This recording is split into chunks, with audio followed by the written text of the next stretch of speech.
আমি রাত্রের জন্য বানালাম গুলা রুটি। গুলা রুটি বানানোর জন্য আমি 2 কাপ আটা নিছি। আটার মধ্যে দিছি পরিমাণ মতো লবণ, আর দিছি ধনিয়া পাতা কুচি করে, আর দিছি মরিচ কুচি করে দিয়া আমি আটাটা অল্প অল্প করে জল দিয়ে গুইলা নিছি।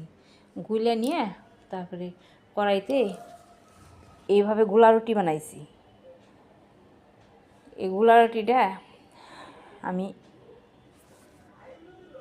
হাত দিয়ে কড়াইয়ের মধ্যে দিছি, দিয়ে তারপর একটা বল দিয়ে রুটিটা আমি ঢাকা দিয়ে দিছি। এইভাবে ঢাকা দিয়ে রুটিটা বানাইলে, গুলা রুটিটা বানাইলে এই রুটিটার উল্টে দিতে হয় না, ওই ঢাকা দিয়ে দিলেই রুটিটা একদম হয়ে যায়।